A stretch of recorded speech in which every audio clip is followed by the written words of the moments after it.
Hello, everyone, and welcome to State of the Realm, your Final Fantasy XIV podcast that happens on occasion, but we actually have stuff to talk about, so it's happening quite a little bit for the next couple of weeks.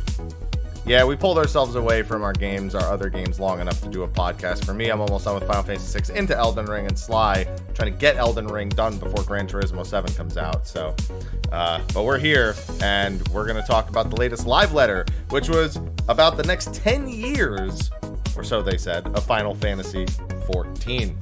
So, to do a show, we need some hosts. I'm one of them, Mr. Happy, and of course, Sly, who's already playing Elden Ring again. Didn't even wait till the show was all the way started to start playing again.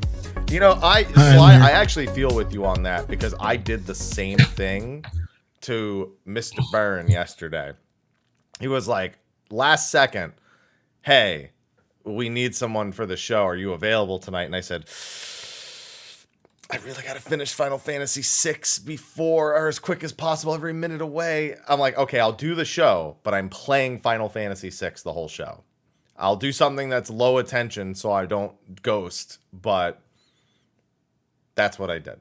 So I beat up dinosaurs for an hour. Yeah, see, Elden Ring's not low attention. Yeah, you're gonna die repeatedly if you try to do Elden Ring. Yeah. I feel like you just died even picking up the controller. Like we took 2 steps out. That's usually what happens. Yeah. That's usually what happens, yeah. Mm-hmm. Well, don't worry, Sly. I'm going to say the most cursed thing that we ever say on the show is I don't think it'll be that long of a show. So you can get back to Elden Ring. Here we go. No, there's only 2 of us. This show's about to be 3 hours long, ladies and gentlemen. It's now 3 o'clock Eastern. Factually incorrect. Yeah, it's gonna be about. We're gonna probably finish about 6 o'clock Eastern tonight. So get ready, everybody. There's a lot to talk about. Let's go. Sly, next thing that we talk about that's going to take 3 hours of time is going to be Mario Party. All right. That's going to be the next thing that we do together that takes up 3 hours of our time. Okay? Not this show, though. Caption that. Before we get started, thank you again to our sponsors. I say again because I say it every week, but I haven't said it yet today. Patreon, of course, they support the channel. You know, they support the show, even though, you know, there's nothing on Patreon. It's not like there's any rewards or benefits, but they support because they like us. So I think, at least. They haven't asked me for like feet pictures. I would hope. Yet. I would hope that they like us, and I would hope that they don't ask for feed pics. But thank you. The good news is I would be the first one to see them, so I can moderate, and you would just never know. Thank you, patrons. We really appreciate you. Yeah.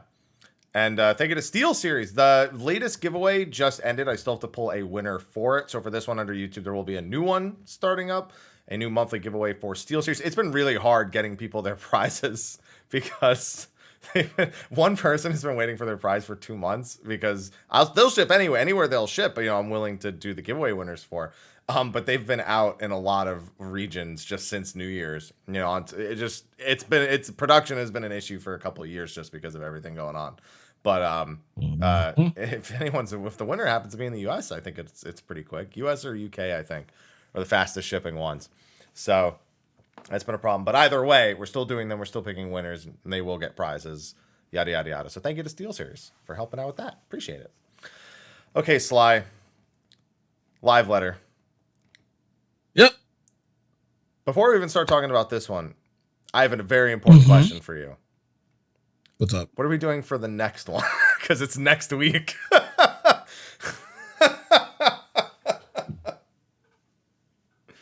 We didn't plan for that. Okay, look.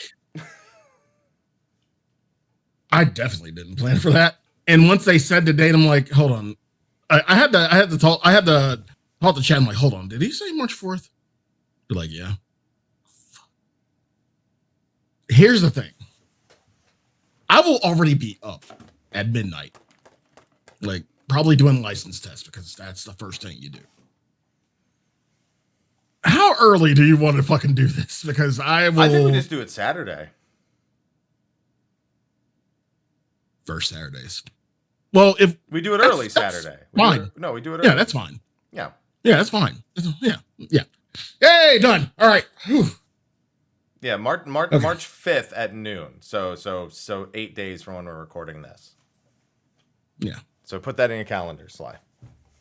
March 5th. Already in. There you go. Perfect. As soon as I joked about it on you with Twitter, I said, no, we'll just do it Saturday. I just won't tell him until the next State of the Realm. I'll leave him hanging until then. Of course you would.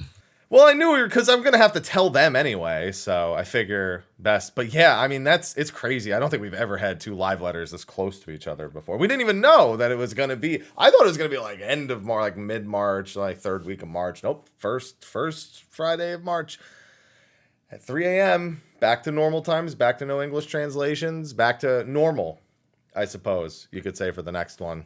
Quote unquote. No, it's normal. Yeah, we're definitely not doing a watch party for this. Nope. I mean, like, too goddamn early. We've learned our lessons about the watch parties, man. We really. I mean, well, to be fair, for you it's 3 a.m. For me it's 6 a.m. So that's like Bojangles and like in the morning for me, and I'm good. For you it's 3 a.m. Like, yeah, I feel for you.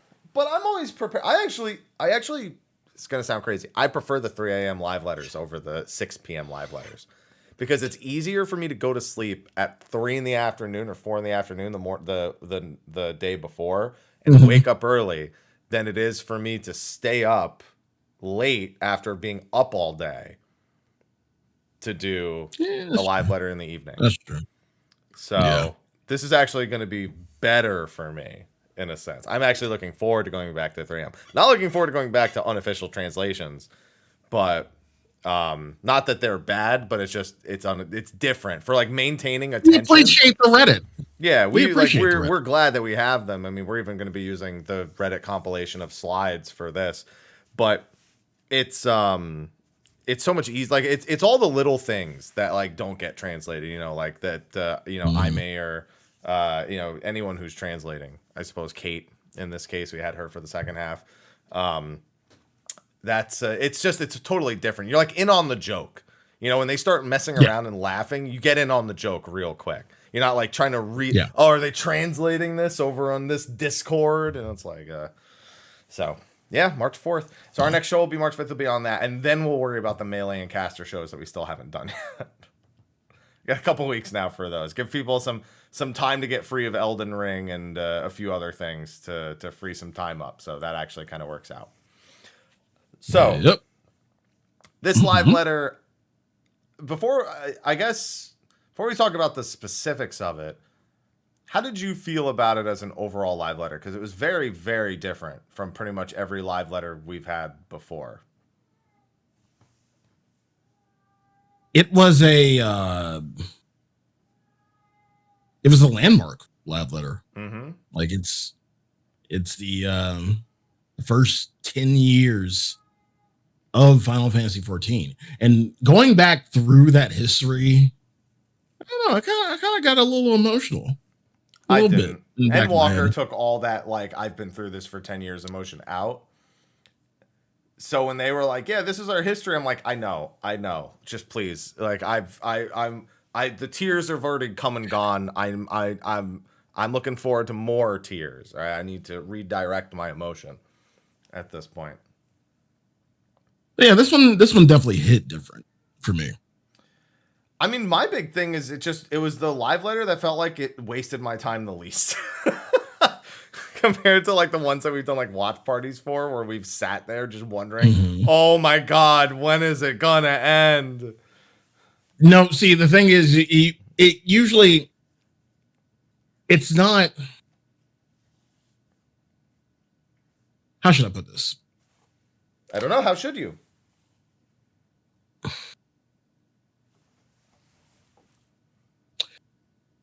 It's content it's content that's relevant to us.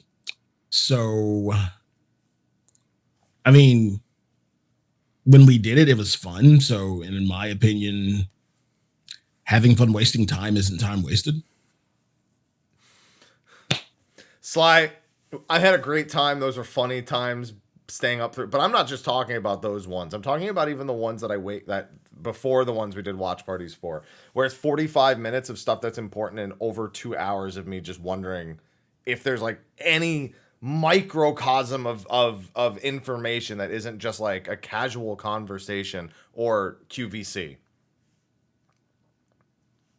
Oh, come on. We all love QVC. We buy that shit anyway. We like come QVC. On. Sometimes when they we buy that 12, shit anyway. Stop when they it. show off 12 products that are Japan only, and I know I'm going to have to buy them off iTech then I'm like, oh, that's going to take forever. Because I remember I got the Stein actually wasn't because of it being Japan only. The Stein was a production issue, but that took me like 9 months to get because Square Enix just they got backed up on production for it. So it's like I can't be that excited about things that are available exclusively in Japan. I'm not like reading the mangas as they come out for the friggin' like high school life. I see tweets about it, but I'm not I'm not sitting here waiting for I should actually read that. You should just read Audrey's translations of them because they're only in Japanese, but she translates the synopsis of the mangas. Mm-hmm. And just know that Ishtola is mommy. That's all you need to know. They call her that formally. So I feel like that's important information for most people that are watching. No, I thought Ameliance was mommy. No. Ishtola's mommy. She's mom of the class. She's class mommy. There you go. And obviously the important details we make sure to cover here. So that's had to make sure that we got that out of the way. So yeah, this one was definitely on a more positive note. And it started on a kind of awkward note. Because 30 minutes before the live letter began, Yoshida decided to talk about NFTs and blockchain. NFTs. Yeah. It was 50% like, oh, thank God, and 50% like, So his first statement was, there are no NFTs coming to Final Fantasy 14. Please stop saying that's going to happen.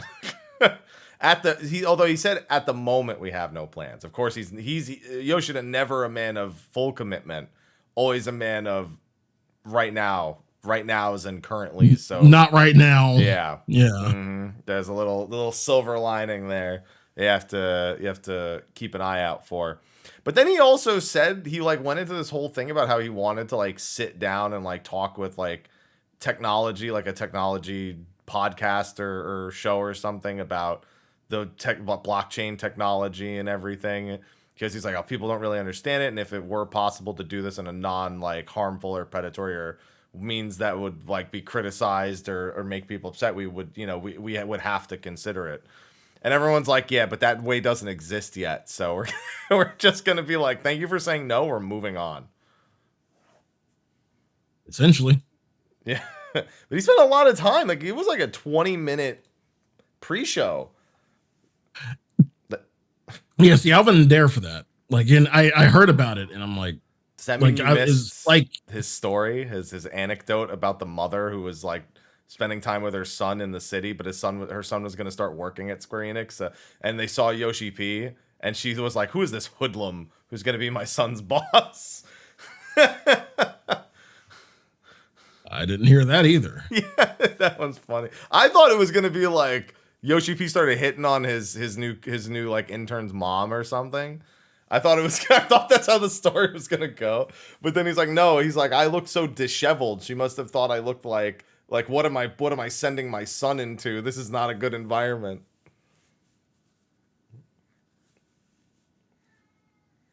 And what's his actual title now with Square Enix?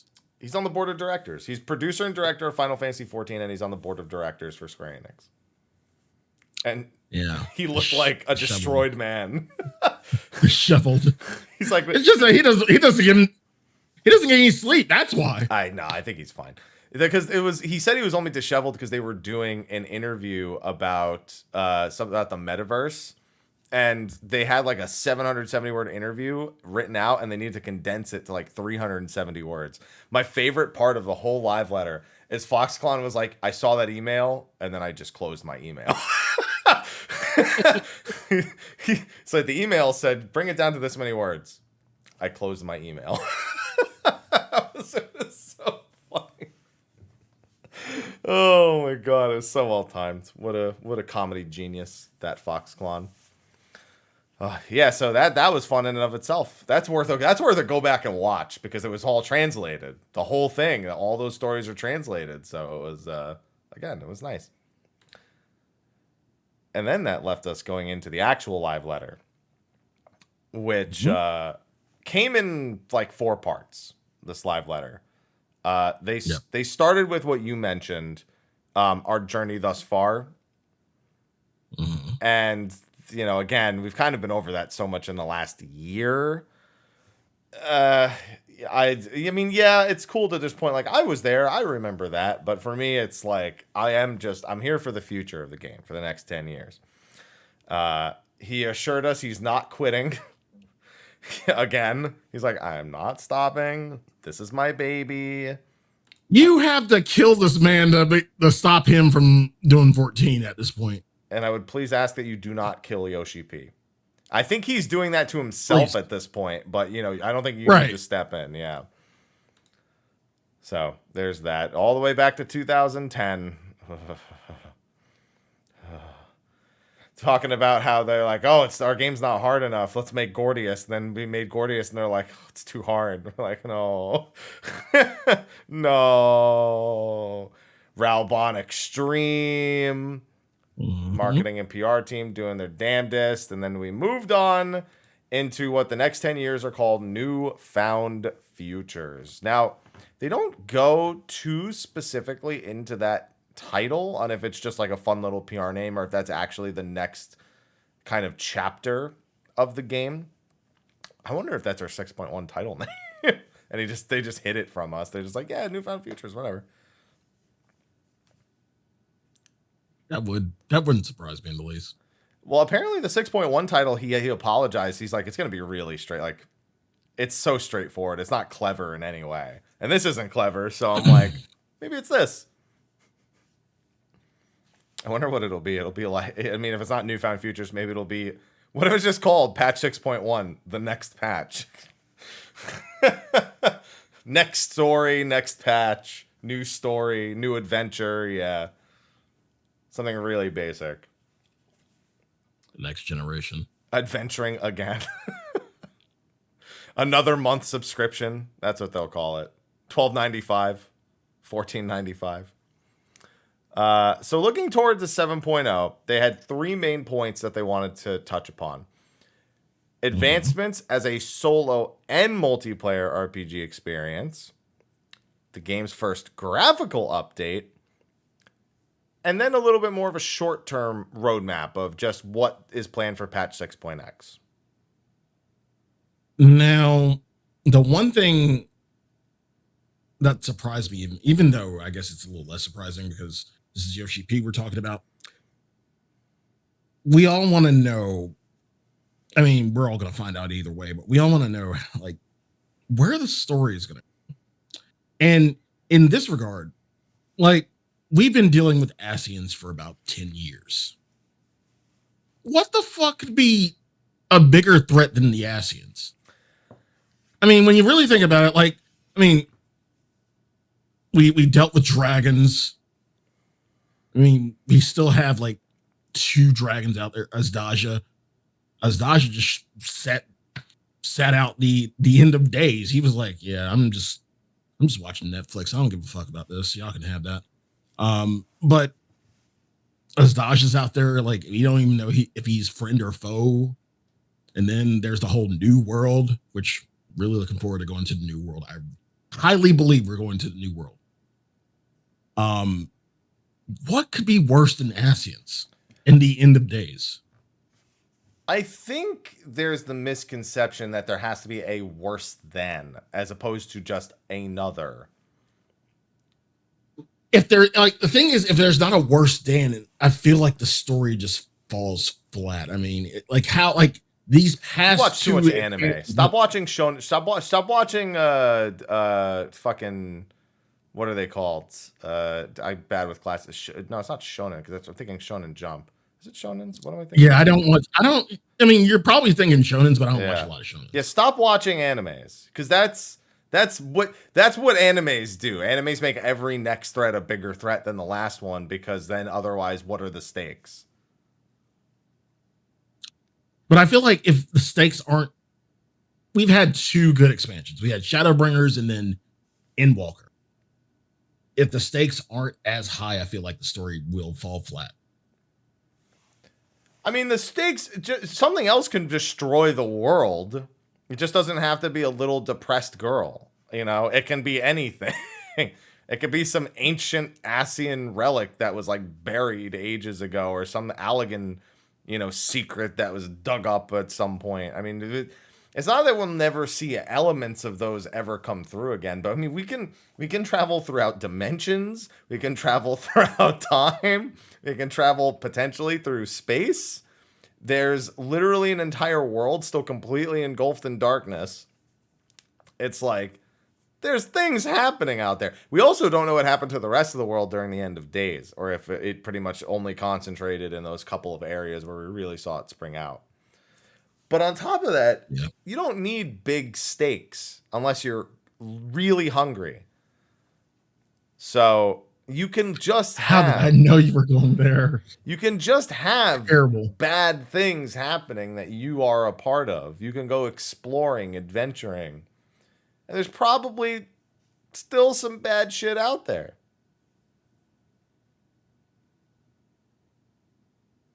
It's just, don't expect us to be traveling to the edge of the universe to fight an emo bird girl.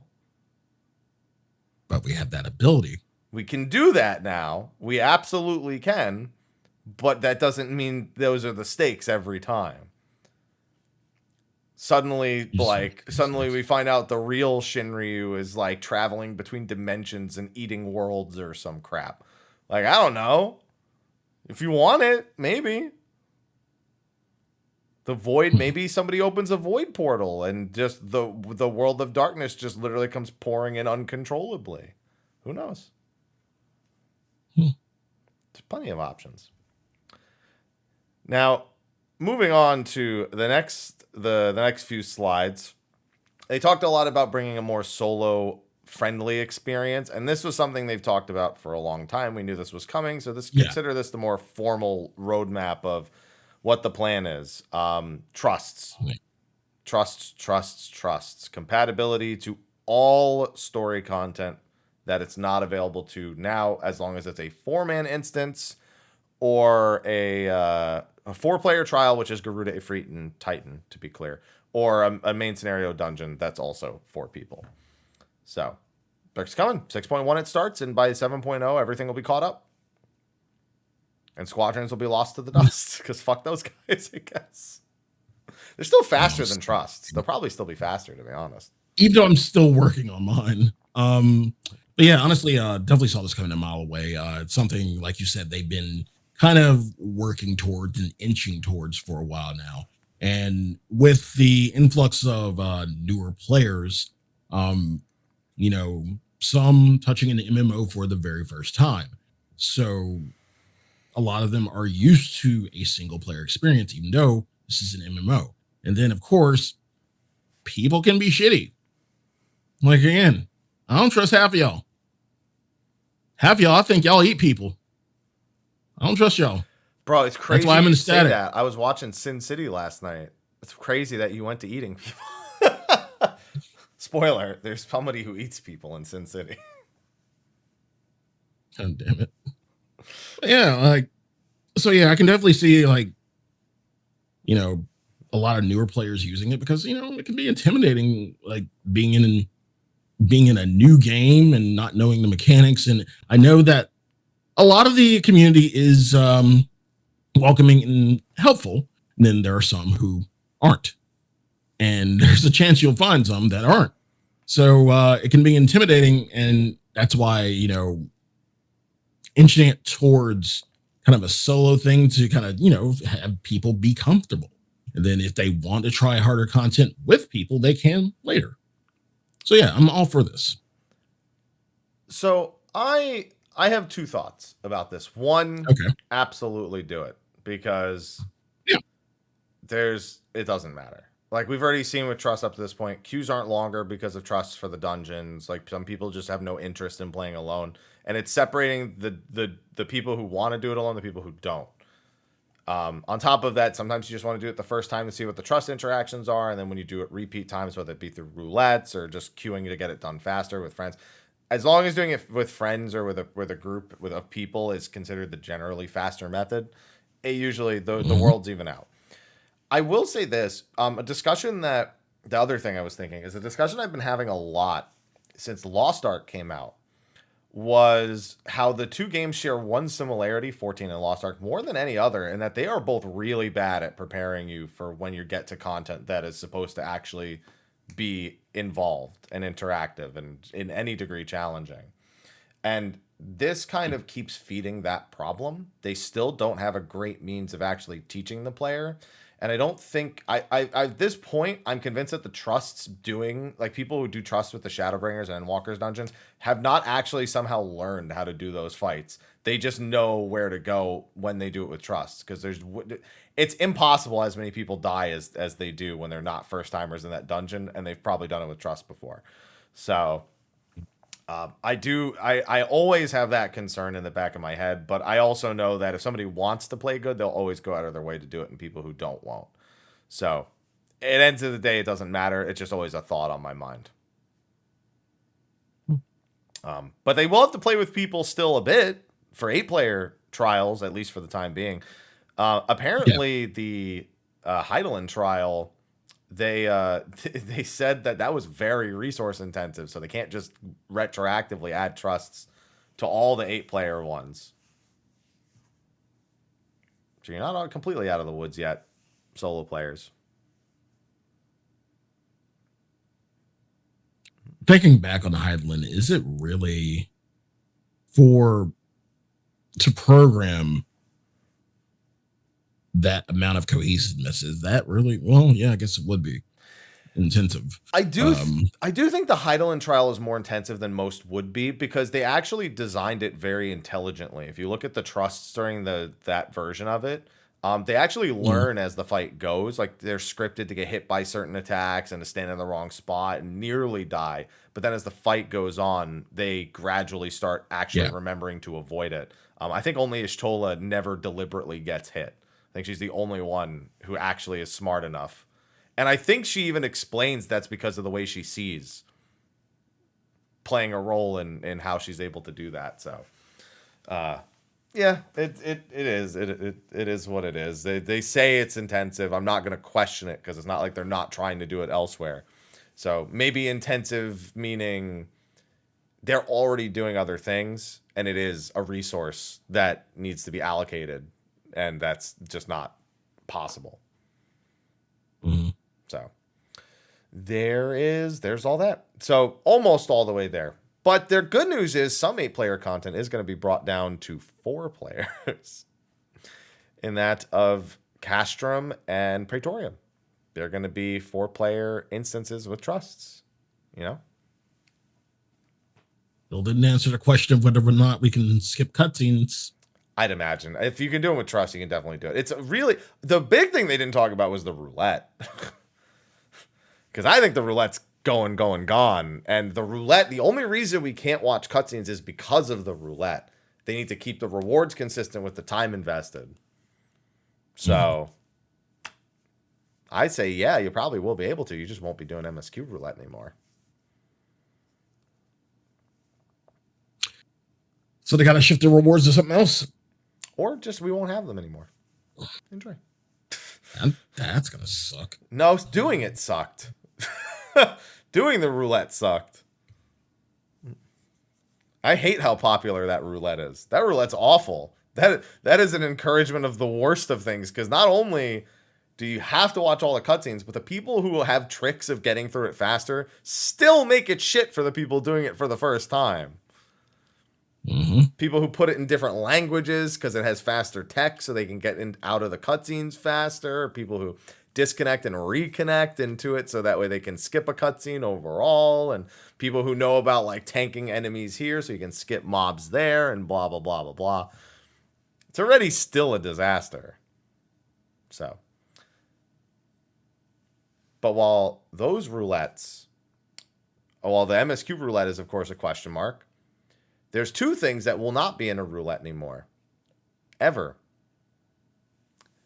Cape Westwind is a solo instance now, and Rattatan's going to earn his goddamn respect. He is tired of the homie. No, he is tired of being beaten. No, you're not pouring one out because he's going to be better for this. He's not going to die in 45 seconds anymore. He's going to demand the respect that he deserves. You respect that man. This is not respectful. What you're doing, that drink is disrespectful, Sly.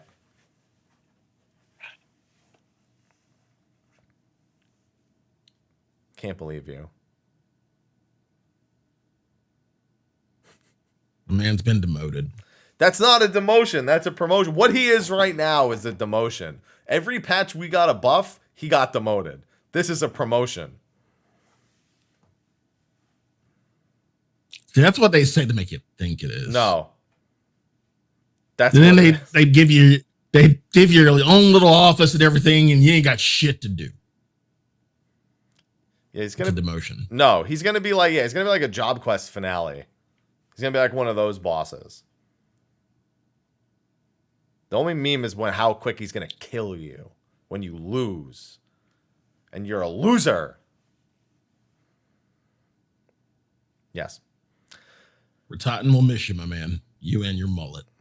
Don't worry, we've got another dungeon for him anyway. And then also, they're taking the final encounter off the end of Praetorium and making that a solo instance as well. The La Habrea encounter at the end of the Praetorium. That kind of in a similar boat, but by the time you're at the end of the Praetorium, you're like, oh my god, just get me out of here. So no one's really as excited about that, but you know, that should be fun. That kind of feels weird though.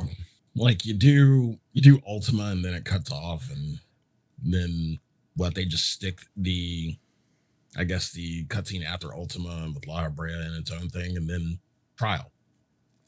I guess. I mean, that feels weird. In my opinion, it feels weird to go from the Ultima weapon to this shitty little Ascian who just puts puddles under you for 10 seconds and then dies.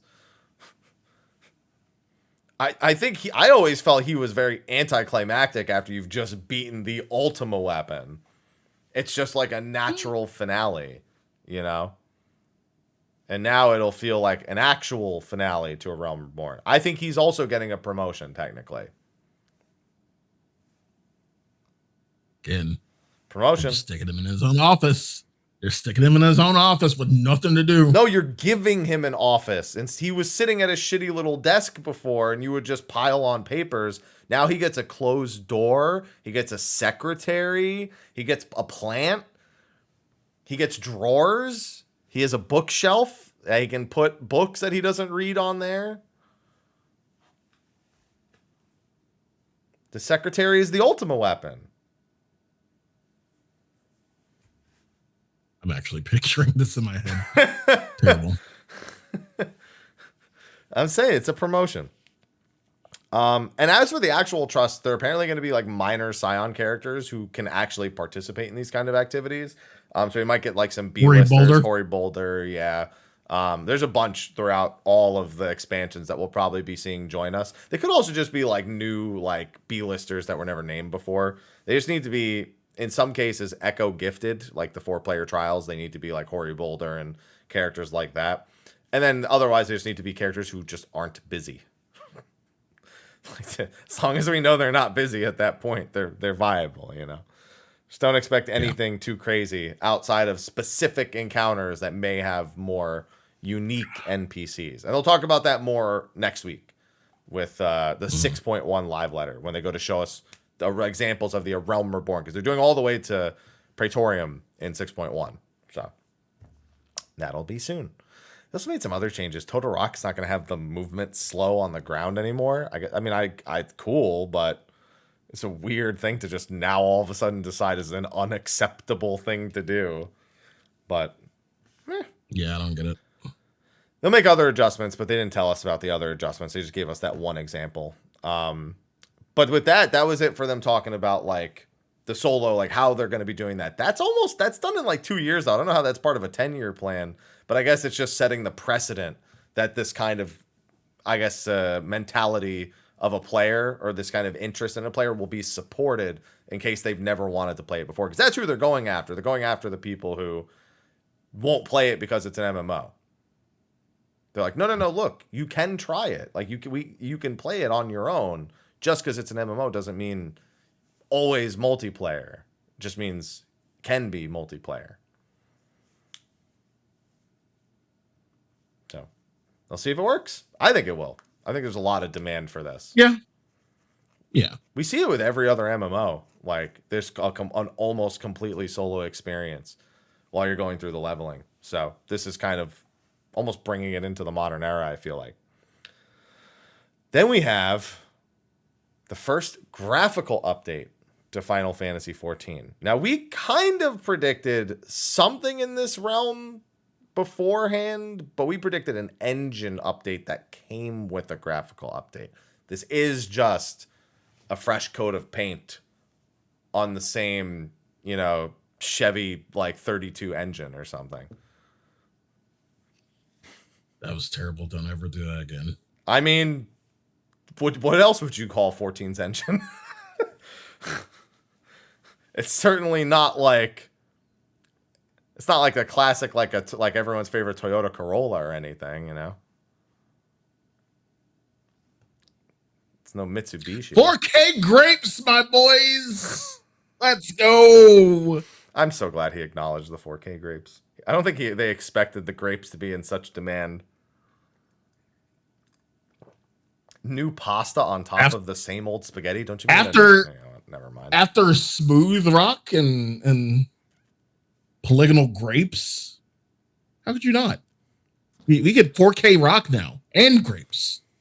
It's not about 4K. It's about like textures and lighting, and it's not about 4K, Sly. But he did make the 4K grapes joke. He did actually make that joke, so I'll give you that.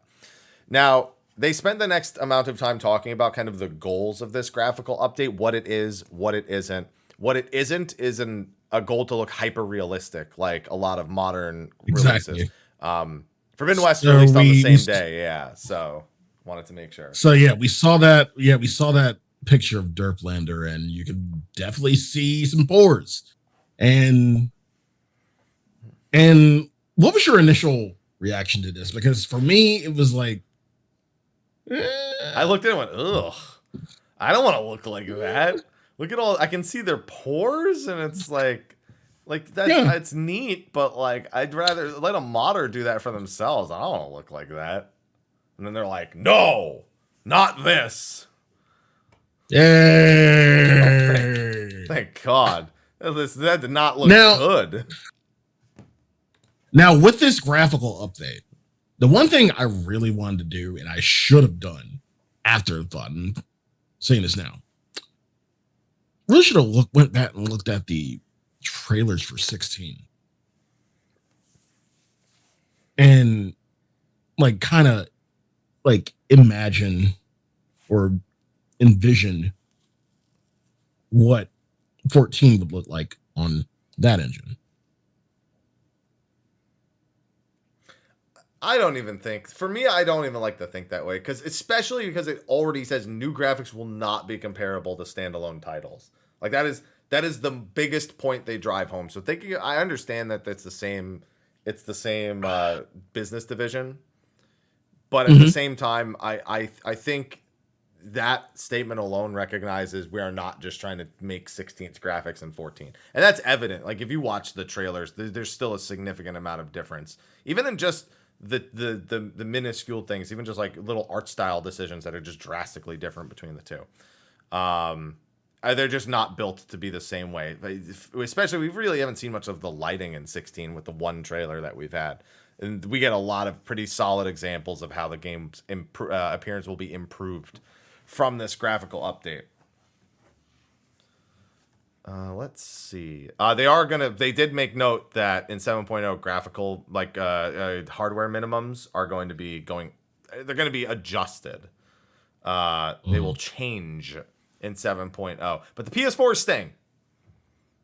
People keep thinking that PS4 holds the limitations. Yeah, it doesn't. Limitations. They've been very clear that at the moment it has nothing. It just has to be certain stuff just doesn't work as well on the PS4, like graphics, for example. You know, like they don't need to. The PS4 just doesn't get a graphic update, is what it means.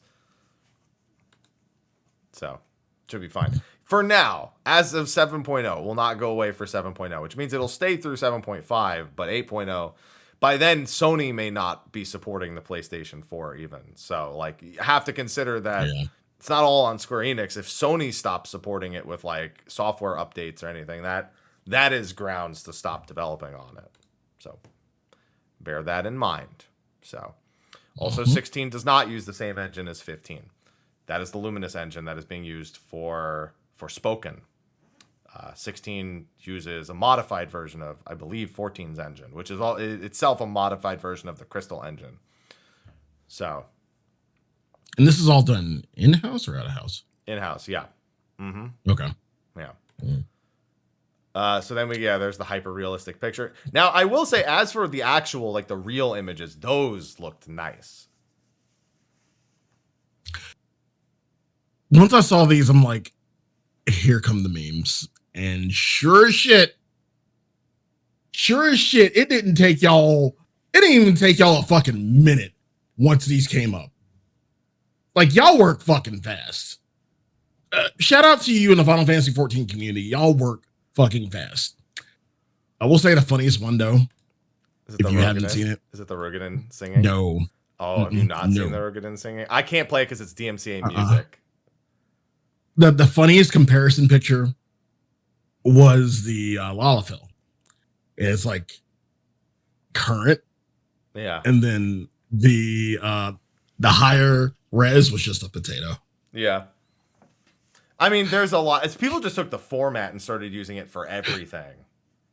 Everything. Not even just like using the races, just straight up replacing the image. Current high res with shaders is a premium meme format. We always get one, Sly, every time. Yeah. But I saw people using like face apps to like modify the picture. So I saw like one of the big grin that everybody likes to do to everything.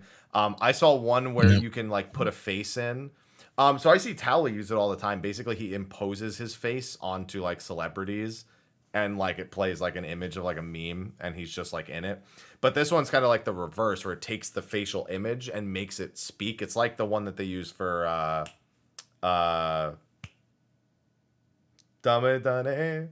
one, the Yakuza. Yeah, it's like Yakuza that one. Yeah, I saw some people doing that. There's one of Arugadin singing Call Me Maybe by by Carly.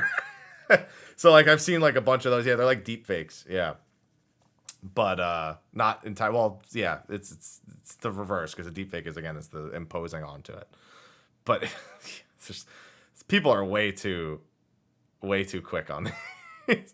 And inspired. Now, inspired. But okay, in all seriousness, one thing with this, great, fine. One thing that kind of got asked constantly, I'm like and people are like, "This is cool. What are you gonna do about P3?" I never saw a single person ask about P3. Not it's like person. All this shit, like with all the lighting and everything. It's like this shit looks cool. What are you gonna do? What are you gonna do about P3? Lighting. It won't even matter by the time we get this. Like it's completely irrelevant. It won't. But like they really have to rethink that. Holy shit! I didn't have an issue. It hurt my eyes, but I could see everything. It was more the damage it was doing to my brain than anything else. It's like, just staring at orange hurts. Orange, you going to change this? I had to do it. So they're going to start with character appearance updates, largely our character models and NPCs who actually use our assets, which hilariously somebody brought up. That means that Raubon cutting Teleji in half. Teleji uses character-given assets, but Raubon uses unique assets. So if they were to not change him, you'd get low-res Raubon cutting high-res Teleji in half. And I was just like, okay, that works. That's a pretty solid example. Not every gear will be updated right away. Not every asset will be updated right away. And clipping issues are not being addressed because those aren't related to the textures. That's a deeper thing. This isn't an opportunity to adjust those. And we got a bunch of screenshots, and I think they all look good. Yeah. Titania, no more crap old castle. Yeah, that's the weird thing, because she says it's a dark, dank castle and dark, damp castle. But now it's not. That's like, she's like, and I'm like, this won't be the final lighting, clearly. A big thing with the lighting is they said that this is just like, they had the people use like red light to try to kind of like get some example images, because they haven't been working on this for very long. But that doesn't mean they're going to do this. That mean they very likely will use natural sunlight in cases where it makes more sense. But they can still improve the lighting with natural sunlight, just so it Sure. doesn't, so something like this doesn't suddenly look like the most brightest and beautiful castle that this dark, dank castle actually is. Yeah, they just added in lights for the demo to get a better example of like what it would look like. And then you get the image in yellow mod of Matia's stand. And it's like, well, it's not really lighting. It's just, y'all just gave Matia more shit. He just had a come up or something. What the hell? Like he had nothing, and then you have more room for environmental objects, so he doesn't look poor. He doesn't look like he's not doing well. Like, I mean, you say that, but like the steps are my favorite detail, but those things look like shit. Like, I mean, like graphically they look good, but like if I saw that, I'd be like, this place is barely able to stay together. Like if I step on one of these, it could literally like just break out from under me. It looks great. The detail is high. The rocks in the ground, the grass, not even just in that picture, but in the actual grass picture. Touching grass, my boys. I like that Yoshi Peach, he says that on a lot of the times when they're like asking the cutscene people to put stuff together. He's like, please don't show the grass. He's like, you'll just have this like super low res grass in the middle of a cutscene. It just looks hideous. They're not afraid of their own grass anymore. It does look nice. Just go touch grass. Yeah, step all over it. The metals was also really good from the treasure dungeon. You can see the reflection of things in it. It's much more shiny. Yeah, I think the current version looks more of a bronze, and even though we fixed it to gold, we see gold. Yeah. But with this comparison, we're like, we're actually looking at bronze. Fuck. It's a side by side. It's the effect of a side by side. Like when I'm playing a game that's 30 FPS and I'm having fun, I'm not thinking about it being 30 FPS. But as soon as I see it alongside 60 FPS, I'm like, oh yeah, that's different. That's very, very different. Yeah, and then they just go over all that, improve textures, higher resolution shadows, more lighting points, and then other improvements they may make. But this is literally just a month of them trying to like pick a direction and get things planned out. I mean, it's a pretty successful first month of work on something of this caliber, and it should give the game a lot more life in regards to just the way people perceive it, the visual perception of it. Definitely. Yeah. And then glams, of course, people are like, oh, how's my glam going to look after this? What's the cloth going to change? Is it going to dye well? One thing with regard to glam, one thing I really wish they would do, I wish they would kind of look at glam is the way Warframe does it, where you can adjust and dye everything. So you have a piece that has like several different parts, like say like it's the Lucian Prince outfit, and you have like the outer shirt and the inner shirt. You can dye both, just individually. I think kind of wish we said why they don't do that. I think they've said that it's a lot of storage to do, that's a lot of data to store per item, and there's so many items that they just don't. I'm positive that they've given an answer on primary and secondary colors. and it being largely due to the sheer amount of data and the frequency. Like it comes down to that a lot, is the fact that the game saves every 15 seconds globally and not every 30, on top of the sheer number of items that leads to a lot of decisions like that. Also, the engine being jank as fuck, probably.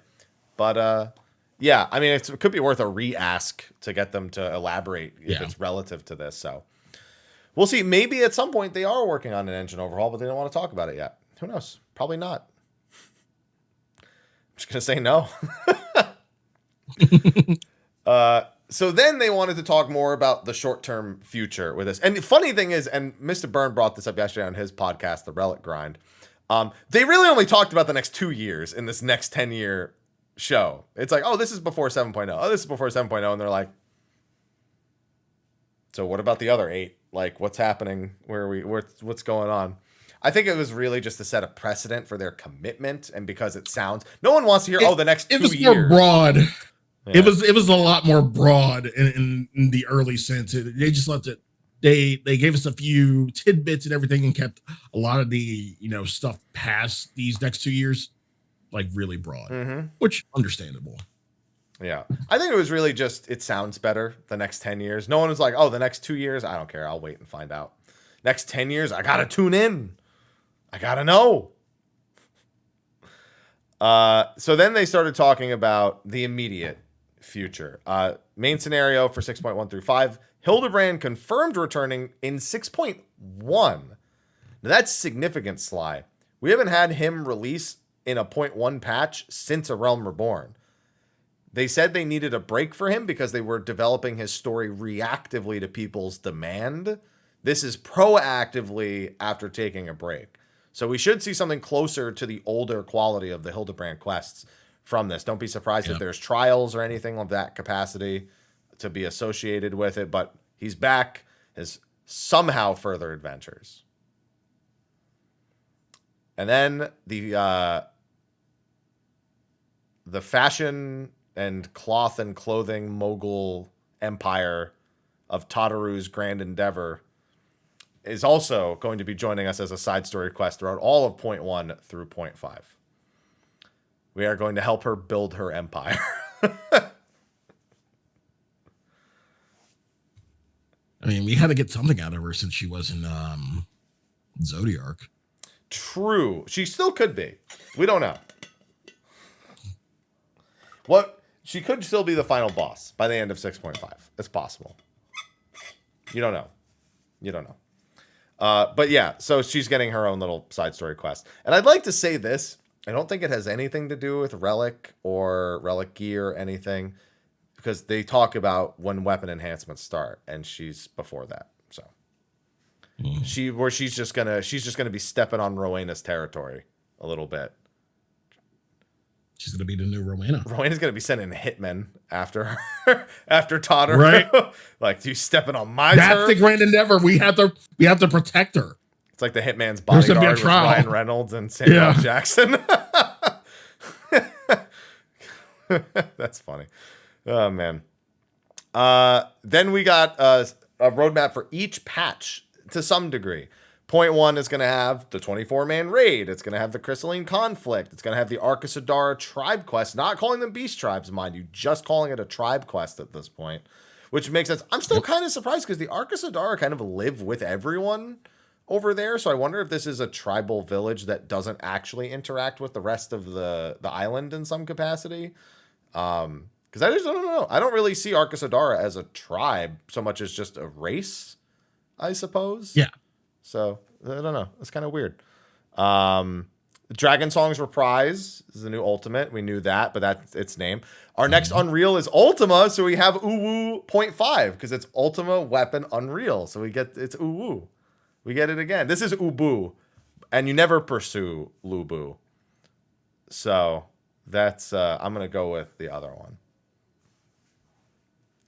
I want to pursue. It's Dynasty Warriors. Shout out for anyone who doesn't know. No, not Boo. Lubu. Chat. Don't pursue. Or do if you're really strong. Then we have 6.2. That wasn't even it for 6.1, man. You skipped ahead. Bro, we still got the trust system, the new calling cards, new hairstyles for Hrothgar, Imperium, which is the Ishgard housing, custom deliveries for Emiliance. You said she's mommy. Mommy. There you go. Mommy. Now, in previous custom delivery quests, you're allowed to change their outfits after you max out. Is that going to be available for mommy? Sly's like, so I'm going to have that done really quick. ASAP. Yeah. ASAP. Yeah. So people are like, I'm going to put with Charlemagne.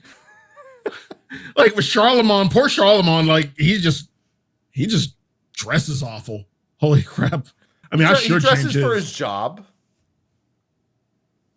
He looks like a third world pimp. Listen, pimping ain't easy. He comes from riches. Never mind. Yeah. Don't hate, appreciate. Okay? My God. Now we get the 6.2 and we get the trust system for 2.0 dungeons. And we get it for 2 to 3 Heaven's Ward. That's so weird. Main scenario dungeons. What a weird time. They're just like, yeah, we'll throw in a couple of Heaven's Ward dungeons in there too. That means a new player they get halfway through Heaven's Ward and they're just like, wait, I can't do the vault alone? I can't do this with trust. Why not?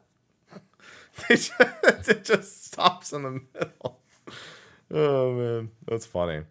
And then, of course, we get new weapon enhancements. That's our relic.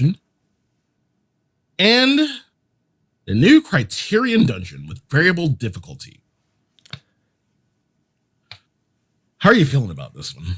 It's going to be so easy. So... they use a very specific choice of words for Criterion dungeons, and that of variable difficulty for 1 to 4 players. I mean, basically, that's just Monster Hunter. Yeah. That's all it is Monster Hunter. Mm-hmm. Yeah.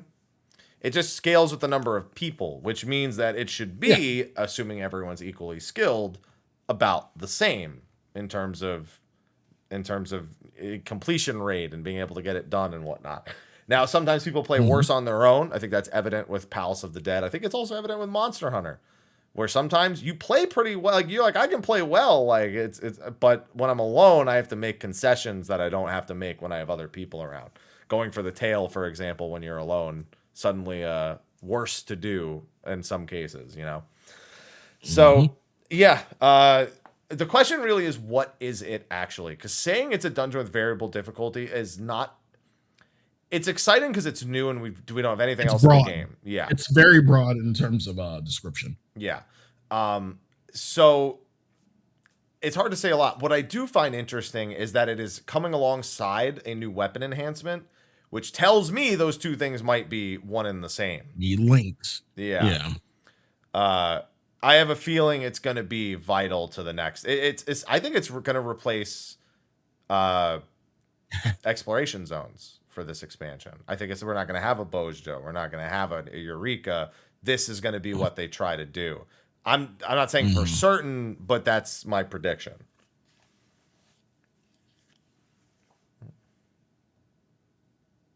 When you say it like that, it sounds bad, but like on paper, I mean, again, a lot of us play Monster Hunter, so it's just the same.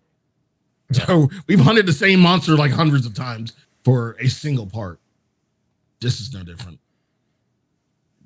Yeah, I mean, it is going to be a lot different, but it's the idea of it being repeatable for like upgrades is going to be thing because it needs. Yeah. My biggest concern with every time they release something new for Final Fantasy 14 is how will its rewards be structured. So this can't be like a Savage dungeon because otherwise it has to come with the expectation of like Savage level gear, for example. And given it's in a 0.2 patch that will also, of course, have Pandemonium Savage, even though it's, they mention it at the bottom right there, what we're not mentioning that's also in this patch, yada, yada, yada. I can't imagine it's like too high on the item level scale.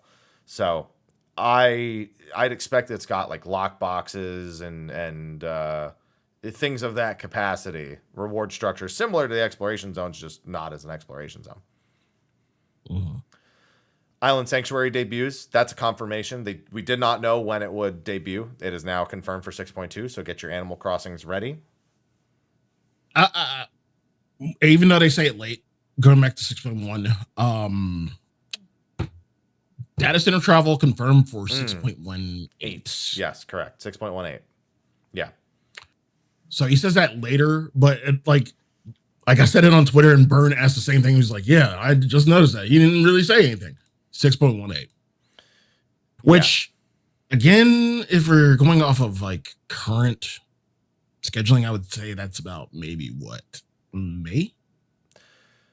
Possibly May. I was thinking early to mid-June. And that's going to come into, I'll factor that in later because there's a slide later. That's why I consider it probably more of a June thing. But yeah, either way, that's coming. Island Sanctuary debuting that patch. And again, I didn't mention this for 6.1, but they do, of course, say, there's other things like trials. We know that, Endsinger Extreme, for example, in 6.1. This one will have Pandemonium Savage, another Fox Hollows update. The trial series that we don't know the theme of yet will also be in 0.2. So all of those things, of course, a new Tombstone, weekly cap, all that, all the expected stuff. And then, of course, Hildebrand Tataru, as was in the first note. 6.3, Trust expanding again. Deep Dungeon. Now, that was actually the first question I saw people posing was, is Criterion the new Deep Dungeon? No.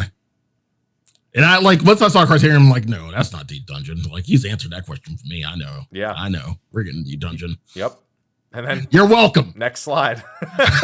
Next slide. You're welcome. This is actually still kind of exciting because, and I don't mean it's exciting. I guess I worded that kind of weirdly. It's exciting because there's a lot of content here that was not in Shadowbringers, that was absent from Shadowbringers, and there are new ideas coming in as well. So what we're seeing is a very content-rich plan. Most of these things we're seeing are not things that people kind of just like, fishing, there's new big fish or whatever, which will probably still be in these patches as well. But sometimes that's like a headline for a patch, and you're like, cool. But this is like, cool, fucking fish. Woo! But this is like, oh, when are we gonna do a bass fishing video game competition, Sly? I'd be down for that. Yeah, you won't. You'll do. I knew you'd say yes, but you give me shit about racing games. I mean, shit. I have hella beer. I get free beer now. I get free beer now. I asked because I knew you was like. I bet you he says yes to a fucking fishing game, but he's still gonna whine about Mario Party and kart racers. Son of a bitch. Sega bass fishing was the shit. Yeah, I played Sega bass fishing. We can play Space Fisherman for the PlayStation 1. Google it. It was a Japan-only game where the theme song is Space Fisherman. Space Fisherman. I had it on a demo disc on the PlayStation 1. Never forgot it. It sounds like a demo disc. Never came to the West. Never came to the West. Nope. It's also going to, so on top of the Deep Dungeons, like I said, it's exciting because there's a lot of content also for a variable number of people. Deep Dungeon is content for a variable number of people. Island Sanctuary, low, but you can visit people. So I'll say variable for that. You have content for 8 players like Trials. You have the Unreals, of course, returning, which are more weekly related stuff, more farming related stuff. And so this reminds me a lot more of Stormblood's track in terms of content compared to Shadowbringers, which was, I did a lot in Shadowbringers, but a lot of it was digging into things I had skipped doing prior to Shadowbringers. And this seems to be more feeding into those things that I had skipped and went back to, and these are new things for that. So that's exciting for me when I see both Criterion, Deep Dungeon, and all this other stuff. Speaking of all this other stuff, Ultimate number 5. 1, Confirmed. 2, 3, 4, 5. That's what we got for our Ultimates right now. Confirmed. Yep. We don't know what it is, and of course the speculation is either Omega or the Warring Triad. Those are big on the list at the moment. But either way, it seems like they took the advice of not waiting till 0.5 to do an Ultimate this time in case some other event were to happen that would render it pushed back to the next expansion. They are going to do it in 0.3. And I am very excited. But no third ultimate. People holding on to that hope need to stop. There's never going to be a third ultimate. Sly? I just want to say, in regards to this fifth ultimate, temper your expectations. What does that mean? Again? Why? Just in case, because that was the expectation last expansion, and it didn't happen, and there was a bit of initial, snapback. No, I always like. Okay, all right. All right. No, I'll be fine. Be hyped. Okay. Get excited. Don't listen to him. Have unreasonable expectations and throw loud noises at people when they're not met. Okay? So that way we can make fun of you and it's entertainment. This is going on YouTube, so we have record of him saying that. Okay, all right. Yeah, that's why I threw the end part in of making fun of you. There you go. Yeah, the 1.0 ultimate. So it's the 1.0 story as an ultimate. No, that 1.0 was an ultimate for your soul. Sly. Moving on, Sly. Again, Myths of the Realm, Fox Hollows, Other Trials, all that stuff mentioned as well, yeah. Now this kind of threw, well, it didn't really throw anything off. I thought of you when I saw this next slide. So the patch cycle. So previously, there was one patch every 3.5 months, and Mike could do this whole math thing and math out, okay, the next patch is going to be this date. I promise it. And 95% of the time he's right. He's there was a 1 to 2, 1 or 2 week margin of error. Margin of error. Thank you. Now it's going to be every 4 months. They need to stop doing it in months. Is what needs to stop happening. Why? Because they already haven't been doing it at 3.5 months. So I don't know why they even say it was it's been 17 weeks because it's been years. Skewed. It's been skewed. That's what it was before. Before 5.3 was 17 weeks. That's not 3.5 months. 17. There are 52 weeks in a year. Yeah. Mm-hmm. No, I really need to know. I don't remember. 52, 54. There weeks. You go. There's 52 weeks. There's 17 weeks in a patch. So 17, 34, 51. That's fucking in thirds. There was already 4 months. Let's see. December 2nd, correct? Fran Walker? December 2nd. December what for launch? 3rd. Well, the 3rd was the official launch. Yeah. Wait, was the okay. No, hold on. The 3rd was early access. The 7th was launch. Can't get it twisted. Can't get it twisted.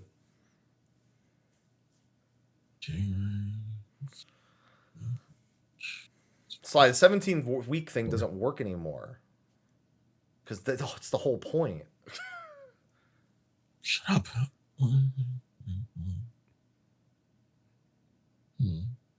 12.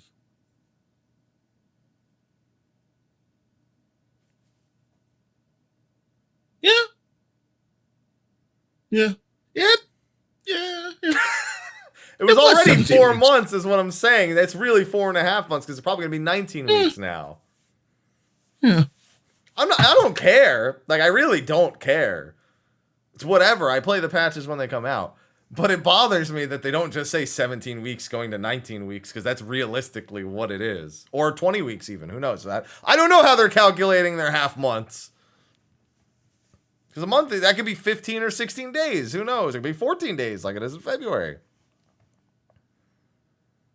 At least the reasons are good. I mean, the reasons were always going to be good. But we were like, oh yeah, they need more time to develop. And he's like, no, they need more vacation time is what it is. He's like, yes, also the workload, but also vacation time. 1 extra week of fine tuning and an extra week in the summer and New Year's for employees. Yeah. That's a good deal. And speaking of the employees, the actual next slide, they actually go into, the hours. Like each bit of content takes going from patch 3.3 series to comparing the patch 3.3 series to the patch 5.3 series.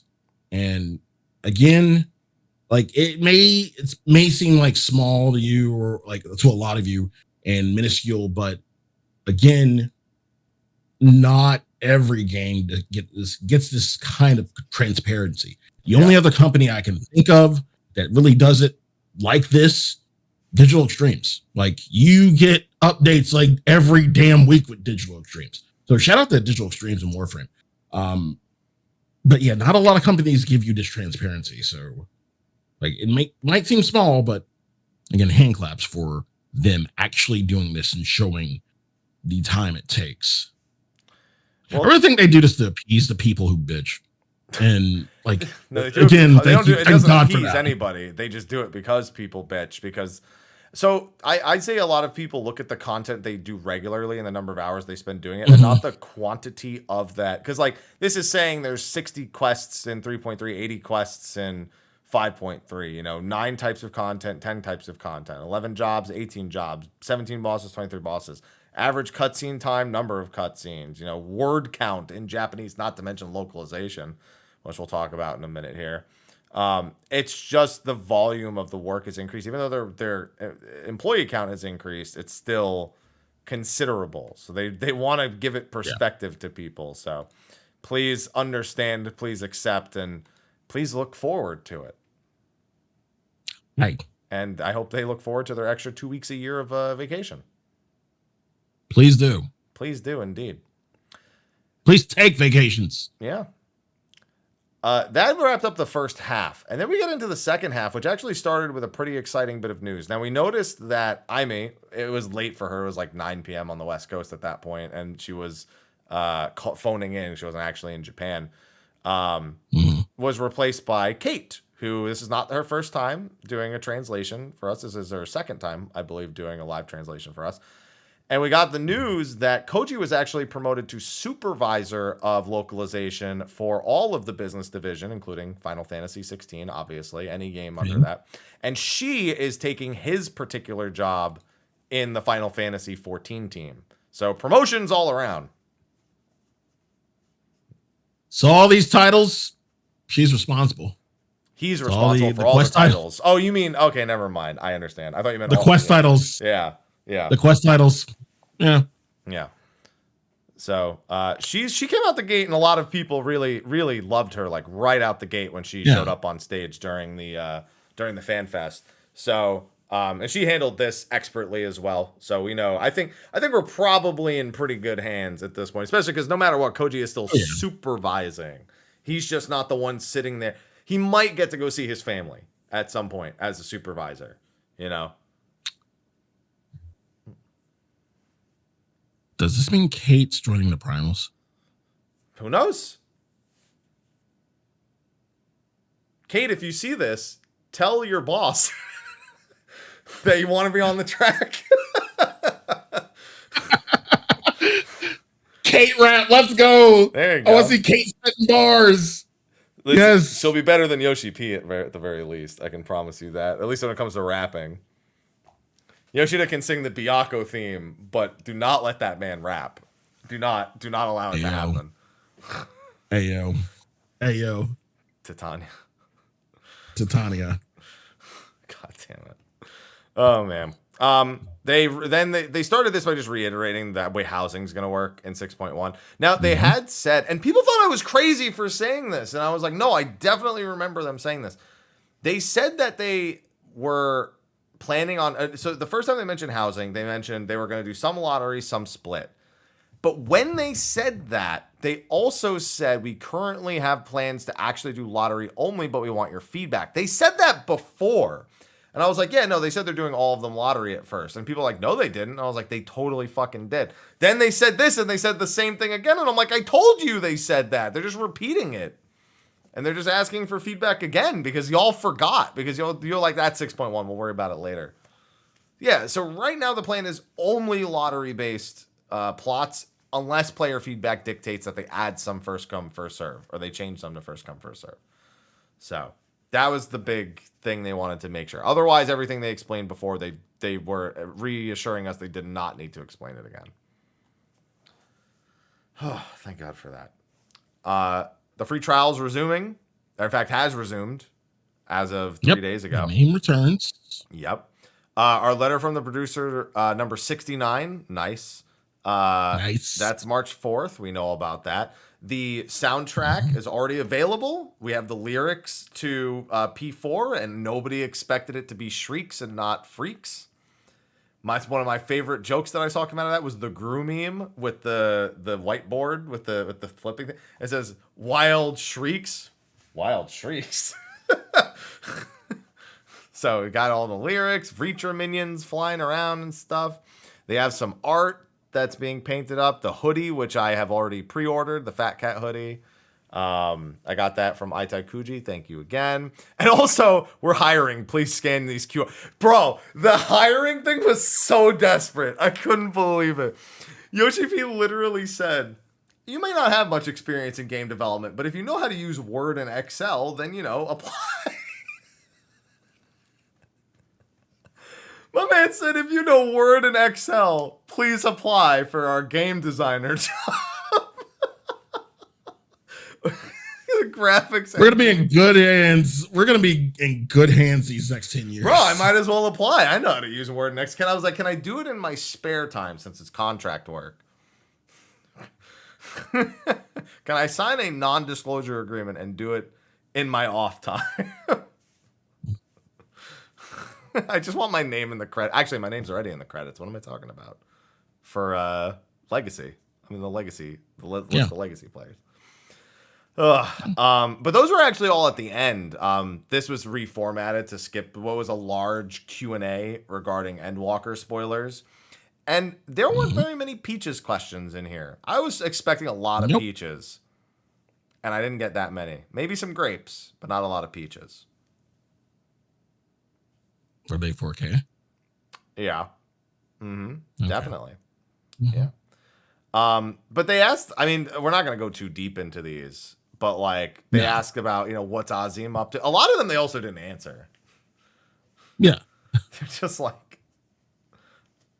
Although, like, I will say one of the questions that I'm glad got answered finally. Because they asked, someone asked, are there still any Sundered Ascians other than Findaniel or the Black Mass Ascians of lower rank running around? And who were the two masks that Gaius were carrying around?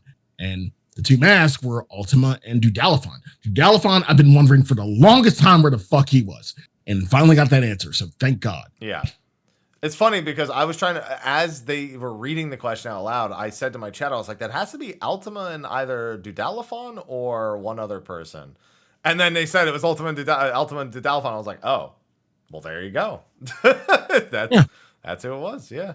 And then they also make sure to mention that he killed their bodies, but it's, as we know, that's not necessarily the same as, what we do to an Ascian or what we've done to an Ascian. So we could have another Mitron / Logriff situation with them at some point in the future. Yeah. We just don't know.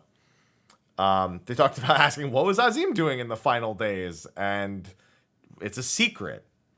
Not that they wouldn't tell us, but that it was a secret they know, and they don't know if they'll talk about it. So it means that they've already thought about this question, and they just don't want to divulge it yet.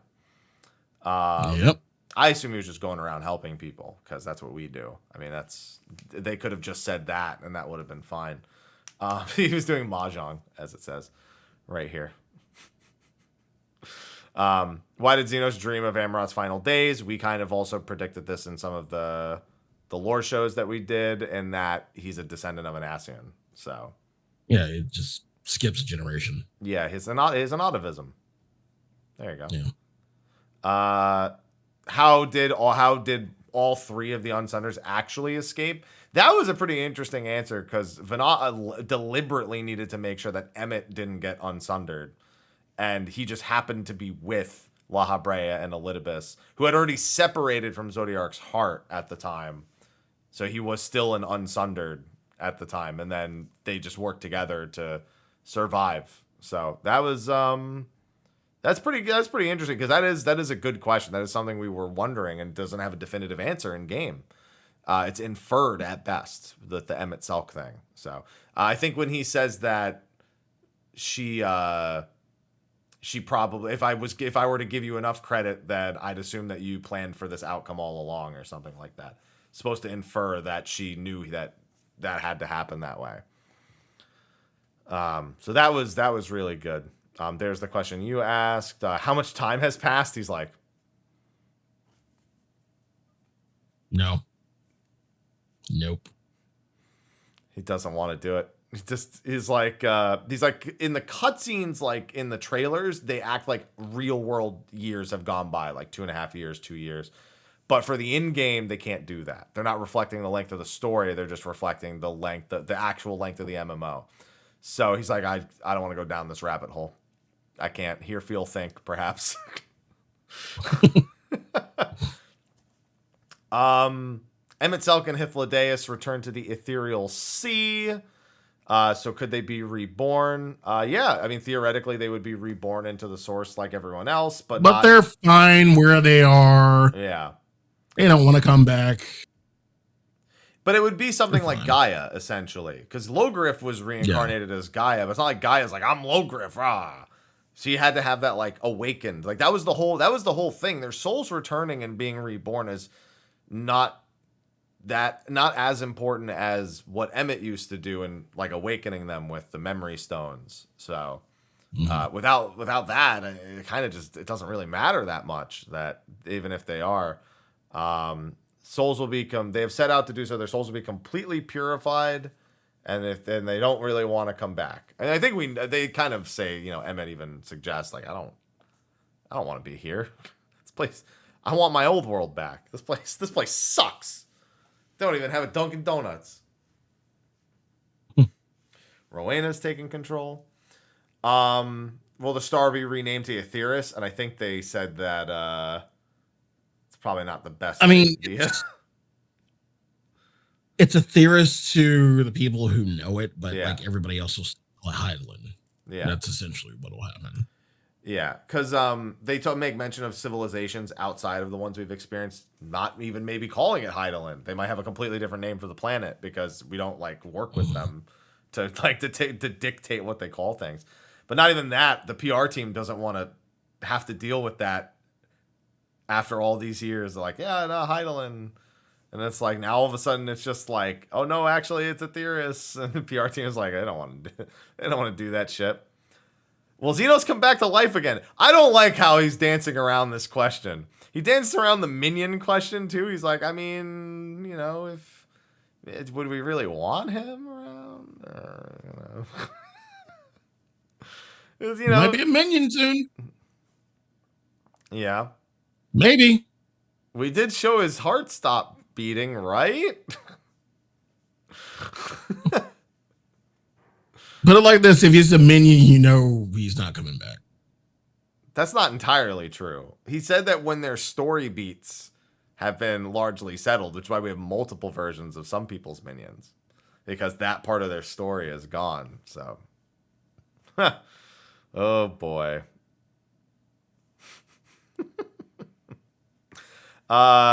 They talk about the Sundered world and the races, and you know, and then asking how the Sundered races end up so different the way that they are. He doesn't want to answer too much of that because he's scared. He says, "Will we go to some of the places Emmett mentioned? Of course, you know, when we decide that we want to. They're just on the table." Emmett Selk adjusted our Warrior of Light to be closer to an ancient's height, given how tall Medion was compared to us. Feel like she shrunk. Yeah, they're talking about size comparisons because like when we first interact with like Emmett, you can see how much taller he is than us, but then suddenly we're like next to him and we look like our correct height. But then with Meteon, we're the same height back then and forward, so it doesn't make as much sense. And they're just like, just Ultima Thule is weird. She can do whatever she wants in Ultima Thule. It's not the same. So in other words, don't think about it. Where were all the onions on Thavnair? I want free onions. I don't want to grow all these things. Just let me buy onions. And they were like, maybe we didn't go to the part that makes the onions. Fucking cop out. Onions are the new peaches. Yeah. Oh, man. Now, this I thought was another interesting bit. So Heidelin and Zodiark, they have confirmed completely destroyed. There's nothing left of them. Right. But more importantly, because Zodiark's pieces, we learned that each moon and each reflection actually had a piece of Zodiark inside of it, which makes sense, given everything that, we know. But when the main body was destroyed, that would have destroyed all the other pieces. Mm-hmm. But then in a later question, they ask about the moon on the other planets, and that they actually don't want to talk too much about it because they might do something with it. Let me see if I can find that question. Oh, yeah. The Sorcerer's Moon. I want to tell you the Reflections Moon. The Reflections Moons have their own significance, but I can't talk about it. And they are going to be talking about it in other patches. I still wonder about the World of Darkness's moon being completely covered in dark ether, and if that had any impact on anything. I still wonder about that. It bugs me. I must know. 11's not a shard. That's not how shards work. That's not how they work. I don't know why people don't understand that's not how shards work. What else was there? Warrior of Light messing around in Elpis didn't create alternate timelines. I'm surprised that was honestly the most Peaches question. That's answered in the fucking game while you're doing the story. So there's that. Will we ever get to see a grown-up Alphino and Alice? And they're like, I don't know. I don't know if we should do that. He didn't say that for the reason why I thought he was going to say it. He just said maybe people wouldn't like them as much when they're taller. But a lot of English comments saying, do it. Foxconn reading Twitch chat again. Do it. Do it. Do it. Vana said that not even her soul would remain because she used all her ether in the fight. That's all there is to that. Will we no longer have the Blessing of Light? We will still have it because it's a blessing. It's not like it needs to be powered by her. The red sigils on the Ascian faces are something the Convocation used for identification purposes. And it helps them control their intense magical power. So which is why we only see that it show up when they're like, I'm going to do something that makes me look strong. The Seed of Yoshida? No Seed of Yoshida. Well, in the full identities of the full Convocation, they've already decided on their true names and identities, but they don't know when they're going to tell you or how. So there you go. I kind of have an idea about this. Yeah, most of us kind of have ideas. I mean, the big thing is that they keep using characters from the Pantheon, so you can kind of just go down the Greek Pantheon and kind of make it all make sense. I mean, not even that. We've met Metron before, haven't we? Yeah, Metron is from the Eden series. Yeah, we know he's Artemis. But he's still alive, correct? Yeah, his soul, he returned to the ethereal sea. Yeah. We didn't obliterate him, correct? Yeah. We'll meet him again as a fisher. Stop. No. The words of Metron was in I know. What was it? I know, yeah. Sly. We're not gonna meet him again. By the time he's reincarnated, he's a baby. The words of Metron was ichthyology. He's gonna be a fisher. No. In a time skip. It won't matter. We're never gonna meet him again. We're done with that. Okay?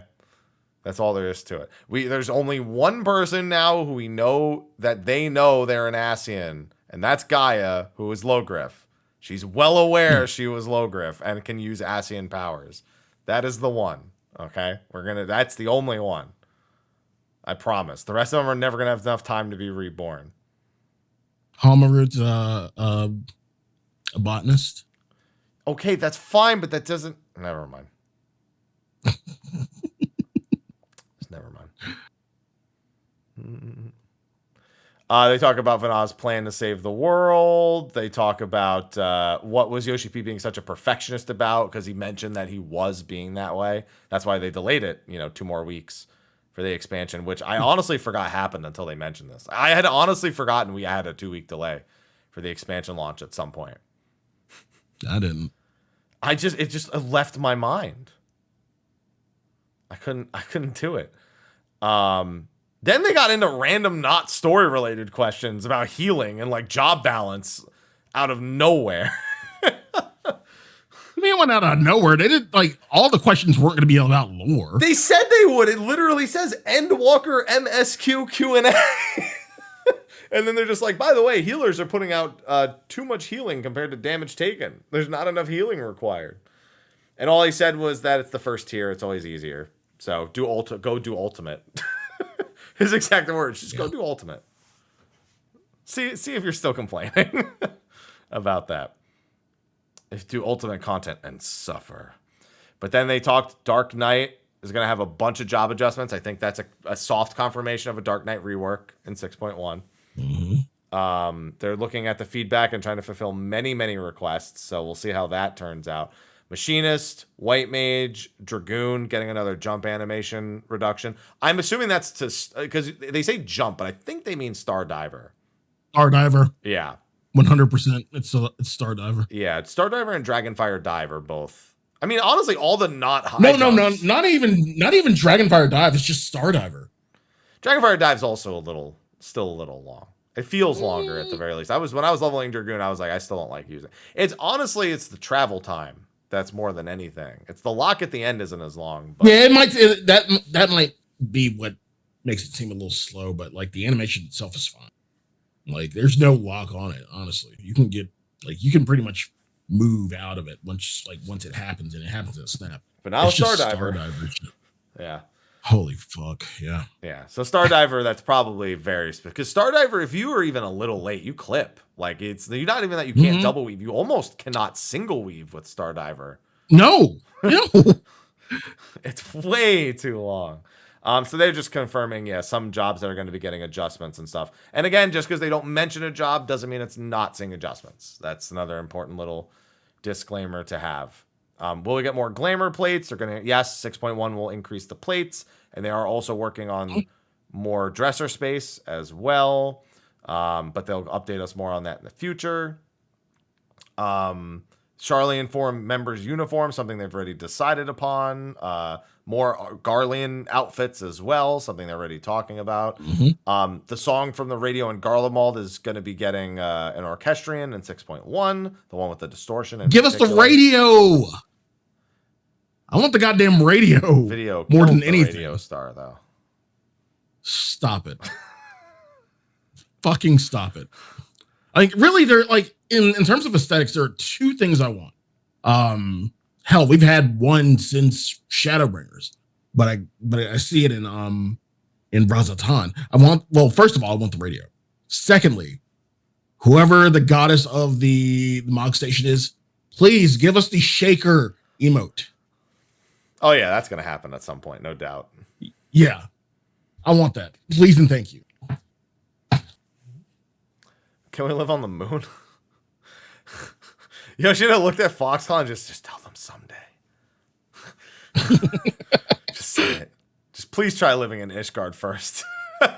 Just one place at a time.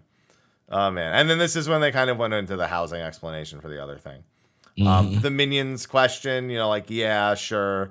Xenos, is it okay even if we... Again, too coy. Don't like it. Too coy about the Xenos minion and whatnot. Female Hrothgars, they're still working on it. It's just gonna be a while. That's it.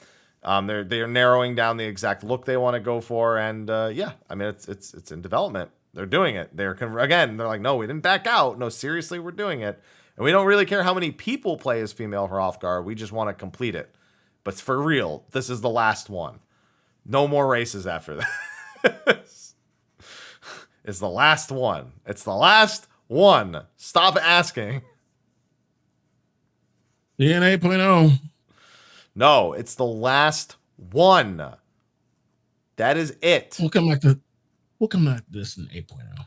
Now, actually, something I didn't notice, and I'm going to add it to the show, and I actually should make a standalone video. On the 21st of February, there's a 4Gamer interview that's translated just under this, so I might as well cover it while we're here.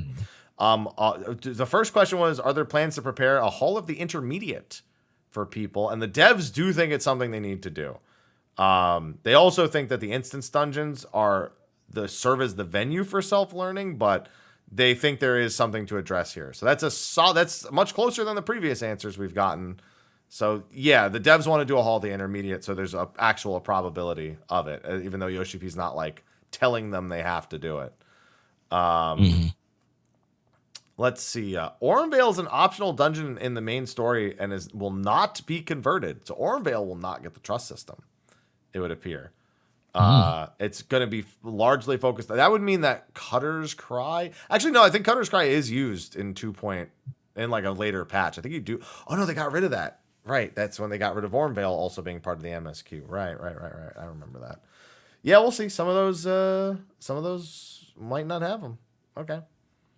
Nameless Adventurers will not actually have that many dialogues. Main scenario roulette will be gone, Yoshida thinks. Be consolidated as part of the dungeons available in Duty Roulette leveling. So that's the Praetorium and Castrum going to be in Duty Roulette leveling. And then the battle with Ultima will be similar to the ones with Titan and Ifrit back in the story mode. Okay. Let's see. Gaius will not be given much information since he's a key character for Realm Reborn. It's somewhat of a spoiler. Magitech armor gimmick we see in the Praetorium will be changed entirely. The 2 instance dungeons that was made in a hurry and ignored the usual content format will no longer be played in the future. So do your farewells. Or something. Yeah, there you go. Squadron uses a completely different system than Trusts. They do think that switching the system of Squadrons to utilize the same exact system as Trusts after everything is updated would be a good idea. Squadrons will not be gone. They're not getting rid of them, but they, if anything, want to update them after they're done with all their Trust-related stuff. What's another one here? Storyboard for 7.0 is already underway, so they already have an idea of where that's going. They're going to be optimizing the PS4 version through 6.x for when 7.0 gets its high-res textures. They want to make sure the game runs smoothly. They're not planning a streamer mode for the game, so to restrict how people appear in streams, like they like to hide characters and stuff. So that's not going to happen. Graphical updates expand character creation. No, that's something completely different. And will they add score attack feature for any tutorial-based content, like Intermediate Hall? And they said, let's see, possible devs will be inclined to forego the opportunity to adjust specific styles. So that's a maybe, but there's issues with it. They won't rule it out, but won't promise it either. Oh man, it's a good incentive, I think. For tutorial, honestly, I want it more for other content built into the game. Yeah, I know you want it for other, more for like, challenge stuff. You want challenge stuff, but yeah, like for learning, it's a good incentive, I think. But you know how crazy it would be if there was a ghost system where like you watch yourself run the dungeon prior and you had to try to race yourself? No. Because it's already in GT and I already have a fucking problem. It's a fucking racing game. That's where I got the idea, Sly. Because it gets in my way sometimes and I can't see my lines. I did it. I loved racing my Ghost in Diddy Kong Racing. One of the best racing games of all time. Bro, I can't wait till we get a remake of Diddy Kong Racing. Jesus. One of the best games of all time. Come on. They abandoned that game. They did it dirty when it was a very good game.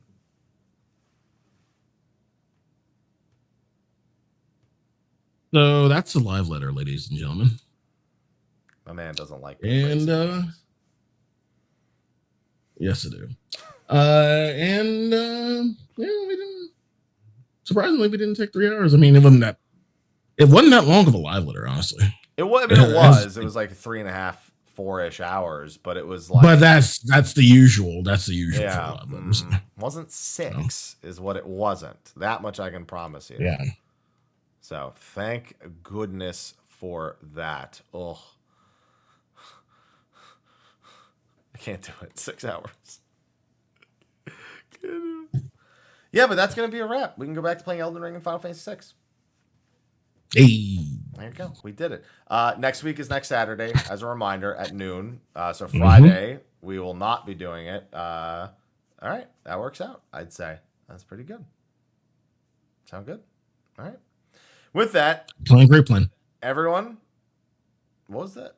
Grapevine? Is that a pun? That's a good plan, great plan. Oh, I thought you said I thought you said that's something for the grapevine. That's what I thought. I just got grapes on the mind. Wow. All right. That's it. Yeah. 4K grapes. Yeah, 4K grapes. Anyway, with that, thank you for watching, everyone. Sly, why don't you tell them what you're up to and where they can find you at? Elden Ring. Okay. Kidding. You can find me at twitch.tv/Sly, aka Gray Fox. You can find me on Twitter at Sly the Fox. Yeah, Elden Ring. Actually, before GT7 comes out, next week I'll be splitting my time between Elden Ring and Monarch because Elden Ring came like shortly after Monarch, and I'm still in the process of finishing Monarch. So I'm actually in the latter half of the middle part of Monarch. So yeah, I'll split some days up. But yeah, Elden Ring, Monarch, GT7 next week. And then of course, first Saturday next week, which there is a teaser out for the event for next Saturday. So there you go. Next Saturday, you'll get more information very soon about what the event will be. If you couldn't already tell, but you'll get more information very soon. That's it. Haps, what are you doing? Where can they find you? You can find me, Mr. Happy1227, everywhere. Just Google it. Right now, finishing Final Fantasy VI Pixel Remaster. I am at the very end. I broke off to do this podcast, but I'm going right back to it once we're done. I'm not even going to make lunch yet. I'm going to eat after I'm done. And then tomorrow I will start Elden Ring. So that way I can actually rest up for an afternoon and then do an insane number of hours in Elden Ring to at least beat that. Maybe not 100% it, but beat it before Triangle Strategy comes out next week. And for him, before GT7 comes out next week. That is what the plan currently is. So with that, we'll be back next week to talk about patch 6.1. And that's it. We're done. Yeah. See you later. I don't know. That's it. Bye. See you next week. Holy shit. Do you not even know how to close out a show anymore? Thinking about Final Fantasy VI and Elden Ring. Have we cut